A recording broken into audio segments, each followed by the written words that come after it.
नमस्ते दोस्तों, हमारे चैनल अदिति टॉक में वापस स्वागत है। आज हम बात कर रहे हैं वीराना फिल्म की कहानी। पुजारी एक गुफा में पिंजरे के अंदर बंधे एक युवा लड़के को घेर लेते हैं।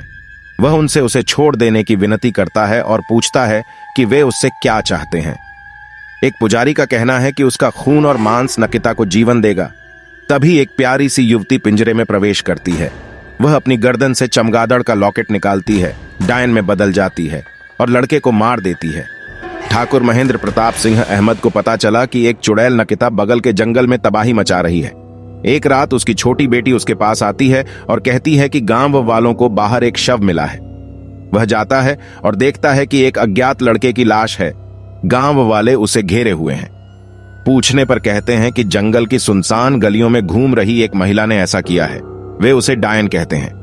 उनके छोटे भाई समीर का कहना है कि डायन राक्षस महज अंधविश्वास हैं, लेकिन एक आदमी का कहना है कि कुछ साल पहले जब वह पास के शहर से गांव आया तो वह रास्ता भटक गया और जंगल में भटक गया, जहां उसने एक युवा लड़की को देखा। बाद में वह चमगादड़ में बदल गई और उस पर हमला कर दिया।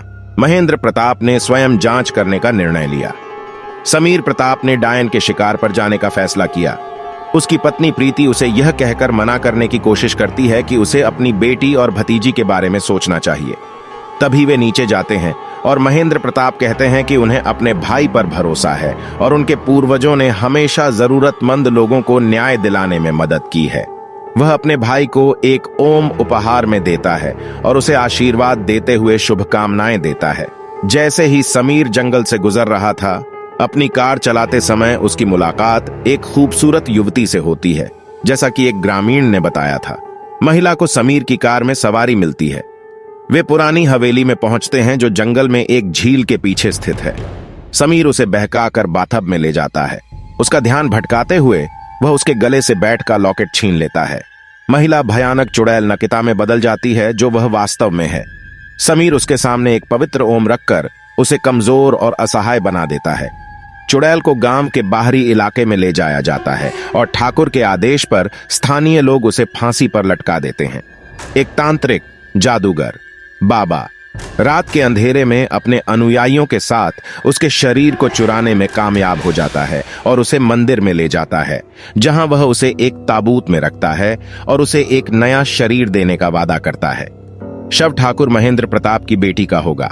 कुछ दिन खुशी और शांति से बीतते हैं। भाई एक साथ मौज मस्ती करते हैं और उनके संबंधित बच्चे जैस्मीन और साहिला प्रीति द्वारा प्यार से पाले जाते हैं, जो साहिला की मां और समीर की पत्नी है और जीजा की बेटी से भी उतना ही प्यार करती है। तड़के समीर अपनी भतीजी जैस्मीन को उसके बोर्डिंग स्कूल में छोड़ने के लिए मसूरी जा रहा है। जंगल के एक सुनसान हिस्से को पार करते समय कार गर्म हो जाती है और रुक जाती है। वह अपनी छोटी लड़की को उसके लिए कार में इंतजार करने के लिए कहता है और रेडिएटर के लिए पानी लाने के लिए निकल जाता है। हालांकि बाबा अचानक एक झाड़ी के पीछे से निकलता है, लड़की को सम्मोहित करता है और उसके फ्रॉक का एक टुकड़ा और उसके बालों की कुछ लटें काटकर उससे एक गुड़िया बनाता है। फिर वह इस गुड़िया को पकड़े हुए कांच की बोतल को चुड़ैल के ताबूत में रख देता है। सम्मोहित जैस्मीन कार से बाहर निकलती है और मंदिर की ओर चल देती है। इस बीच समीर पानी का टिन लेकर लौटता है और बच्चे को कार में न पाकर चौंक जाता है। वह उसकी राह पर चलता है और खुद को निषिद्ध जंगली रास्ते के अंदर गहराई में जाते हुए देखकर आश्चर्यचकित हो जाता है। लड़की राक्षस की मांद के अंदर चली जाती है और चुड़ैल की कब्र के सामने खड़ी हो जाती है। चुड़ैल आगे बढ़ती है और बच्चे को अपने साथ अंदर खींच लेती है। चाचा लड़की को बचाने की कोशिश करता है, लेकिन तब तक बहुत देर हो चुकी होती है, क्योंकि चुड़ैल की बुरी आत्मा पहले ही लड़की के शरीर में प्रवेश कर चुकी होती है। जल्द ही चाचा को बाबा के लोगों ने पकड़ लिया और मार डाला। फिर बाबा जैस्मीन को उसके पिता ठाकुर की हवेली में वापस ले आते हैं। तांत्रिक ने महेंद्र के परिवार को जंगल में भयंकर तूफान के कारण उसके भाई की मौत के बारे में सूचित किया और उन्हें बताया कि समीर का शव नदी में बह गया और उसे बरामद नहीं किया जा सका। बच्चे को वापस उसके कमरे में ले जाकर सुलाने के बाद बड़े ठाकुर साहब 3 नौकरों को बच्चे की देखभाल के लिए छोड़ देते हैं और बाबा से मिलने के लिए नीचे चले जाते हैं। बाबा ठाकुर से जाने की अनुमति मांगते हैं, लेकिन ठाकुर अनुरोध करते हैं कि वह उनकी बेटी की देखभाल करने वाले के रूप में वहीं रहें, क्योंकि उन्होंने उनके बच्चे की जान बचाई है। हालांकि प्रीति को धीरे धीरे जैस्मीन के व्यवहार में अंतर नजर आता है। प्रीति अपने जीजा से उसकी बेटी में होने वाले अजीब बदलावों के बारे में बात करती है और उसे जैस्मीन का इलाज करने के लिए किसी ओझा को बुलाने के लिए मनाने की कोशिश करती है। हालांकि डायन, जिसके पास बच्चा है, यह सुन लेती है और उस रात जैस्मीन के बेडरूम में प्रीति को मार देती है। इस घटना से भयभीत ठाकुर ने अपनी छोटी भतीजी साहिला, जो हाल ही में अनाथ हो गई है, को उसकी दादी के पास रहने के लिए मुंबई भेजने का फैसला किया ताकि वह सुरक्षित रह सके और अशुभ स्थिति से बच सके। 12 साल बाद ठाकुर को अपनी साहिला से एक पत्र मिलता है। उन्हें खुशी है कि वह इंटरमीडिएट परीक्षा में प्रथम स्थान पर रही। समय बीतने के दौरान जैस्मिन बड़ी होकर एक खूबसूरत युवा लड़की बन गई, जो अपना ज्यादातर समय अकेले अपने शयन कक्ष में बंद होकर या कभी कभी जंगल में भटकते हुए बिताती है। वह मूडी हो जाती है और अपनी ही दुनिया में खोई रहती है, जिससे उसके पिता चिंतित रहते हैं। ठाकुर साहब ने बाबा को सूचित किया कि उनकी भतीजी ने अपनी परीक्षा में टॉप किया है और वह उसे अपनी हवेली में गर्मी की छुट्टियां बिताने के लिए बुलाने की योजना बना रहे हैं। बाबा अपने एक नौकर जिम्बारू को साहिला का अपहरण करने का निर्देश देता है ताकि वह अपने पैतृक घर तक न पहुंच सके। दूसरी तरफ एक आदमी साहिला की कार पर हमला करता है और उसका पीछा करता है। उसका दूसरा चचेरा भाई सतीश मदद के लिए चिल्लाता है। संकट में फंसी लड़की को बचाने के लिए हेमंत आगे आता है। वह राक्षस को पैकिंग के लिए भेजने और साहिला को बचाने का प्रबंधन करता है। गांव में वापस जैस्मीन की मुलाकात शहर के पेट्रोल स्टेशन पर एक नए युवक से होती है, जो एक पेशेवर मैकेनिक है और विशेषज्ञ रूप से उसकी कार की मरम्मत करता है। वह उससे प्रभावित होती है और उसे उस रात झील के पीछे पुरानी हवेली में आने के लिए कहती है। जब वह आदमी वहां पहुंचता है तो वह उसका स्वागत करती है और वे दोनों साथ में शराब पीते हैं और खाना खाते हैं। नशे में वह जैस्मिन के साथ जबरदस्ती करता है। आधी रात के आसपास आदमी को होश आता है और वह यह देखकर दंग रह जाता है कि जैस्मीन की आंखें पूरी तरह से भूरी हो गई हैं और लड़की अपनी पलकें बिल्कुल भी नहीं हिला रही है। वह भागने की कोशिश करता है लेकिन फिर से बिस्तर पर गिर जाता है। तभी लड़की जाग जाती है और चुड़ैल उसे अपने वश में करते हुए एक चांदी का खंजर लेती है और उस आदमी को चाकू मारकर हत्या कर देती है। फिर जैस्मिन जल्दी से अंधेरे में घर लौट आती है। अगली सुबह पुलिस को उसका शव मिला, लेकिन किसी ने उसे नहीं पहचाना, इसलिए जांच रुक गई है। यात्रा के दौरान हेमंत और साहिला एक दूसरे के करीब आते हैं और वे दोनों एक साथ हवेली पहुंचते हैं। ठाकुर साहब साहिला को देखकर बहुत खुश होते हैं और जब वह कहानी सुनते हैं कि कैसे हेमंत ने उसे मुश्किल स्थिति से बाहर निकालने में मदद की थी, तो वह सुंदर और हट्टे कट्टे युवा लड़के से प्रभावित हो जाते हैं और तुरंत उसे लकड़ी के कारखाने में नौकरी दे देते हैं।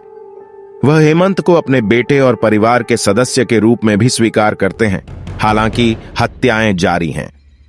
एक शाम जैस्मीन एक नशे में धुत आदमी की कार में लिफ्ट लेती है और फिर कुछ दूरी पार करने के बाद चुड़ैल की आत्मा उस आदमी की गर्दन फाड़कर उसे मार देती है। एक रात साहिला अपने पुराने बेडरूम में जैस्मीन के पास सोने का फैसला करती है और अचानक उसे अपने चचेरे भाई में कुछ बहुत ही अजीब और डरावना दिखाई देता है और वह अपने चाचा और हेमंत को सूचित करती है। ठाकुर ने अपनी बेटी जैस्मीन को मनोरोग मूल्यांकन के लिए अपने पुराने दोस्त, जो एक प्रसिद्ध मनोचिकित्सक है, के पास भेजने का फैसला किया। सम्मोहन के तहत जैस्मीन अपने अतीत की घटना को याद करती है और वह पूरी तरह से अलग व्यक्ति में बदल जाती है। उसकी आवाज बदल जाती है और वह ठाकुर के परिवार के हर सदस्य को मारने की कसम खाती है। ठाकुर पहले तो डॉक्टर पर विश्वास करने से इनकार कर देता है, लेकिन जब वह डॉक्टर द्वारा की गई रिकॉर्डिंग सुनता है तो वह उस पर विश्वास करता है जब वह उसे अपनी बेटी के पास होने के बारे में बताता है। हालांकि उनके पारिवारिक रिश्ते की दोस्ती के कारण डॉक्टर युवा लड़की के साथ रहने और उसका इलाज करने का वादा करता है। डॉक्टर हेमंत को जैस्मीन के करीब होने का नाटक करने के लिए भी कहता है ताकि सच्चाई सामने आ जाए, लेकिन वे दोनों अपने प्रयासों में विफल हो जाते हैं। हालांकि एक रात जैस्मीन के शयन कक्ष से अजीब परछाइयां और धुआं निकलता देखकर डॉक्टर अंदर जाता है और चुड़ैल का विचित्र चेहरा देखता है। वह ठाकुर को चेतावनी देने की कोशिश करता है, लेकिन वह उस पर विश्वास करने से इनकार कर देता है। डॉक्टर अपनी जान बचाने के लिए घर से भाग जाता है, लेकिन हवेली से निकलते समय नौकर रघु उसका मजाक उड़ाता है। आवेश में डॉक्टर रघु से दूर हो जाता है और हवेली छोड़ देता है, क्योंकि जैस्मीन बालकनी पर खड़ी अपने चेहरे पर एक अजीब विजयी मुस्कान के साथ उसे देखती है।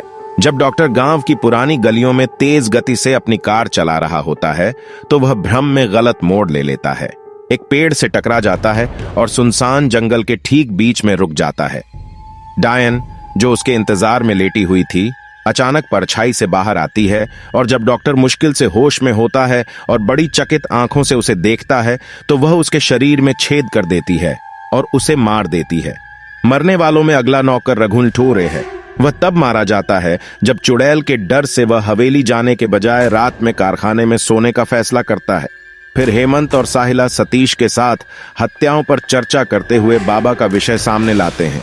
हेमंत साहिला के साथ बाबा के पीछे चलने का फैसला करता है। वे दोनों उसका वीराना तक पीछा करते हैं, लेकिन वे पकड़े जाते हैं और साहिला को पता चलता है कि उसके पिता समीर प्रताप जीवित हैं। घटनाक्रम में सतीश शाह वीराना पहुंचते हैं और उन सभी को बचा लेते हैं। अब समीर युवाओं के साथ सीधे अपने भाई के घर जाता है। ठाकुर साहब अपने प्यारे भाई हेली को देखकर बहुत रोमांचित और हार्दिक हैं।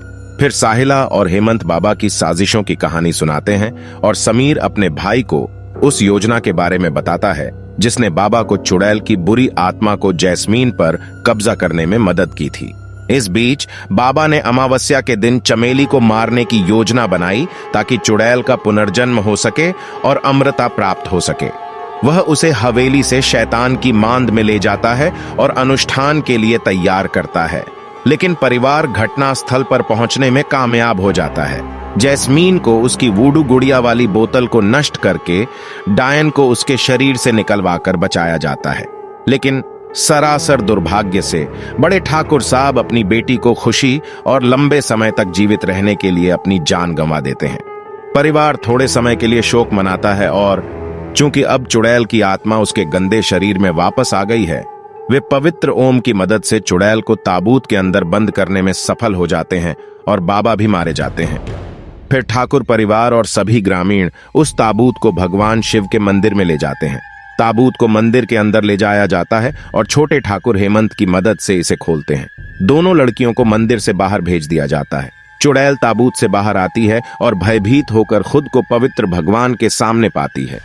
वह दर्द से कराहती है और भागने की कोशिश करती है, लेकिन अपनी सारी शक्ति खो देती है और जमीन पर गिर जाती है। कुछ ही सेकंड में वह जलकर नष्ट हो जाती है। बचे हुए ठाकुर और हेमंत अपना जीवन नए सिरे से शुरू करते हैं। देखने के लिए धन्यवाद और अपनी पसंदीदा फिल्म की कहानियां के बारे में अधिक अपडेट और खबरों के लिए हमारे चैनल को लाइक, शेयर और सब्सक्राइब करना न भूलें।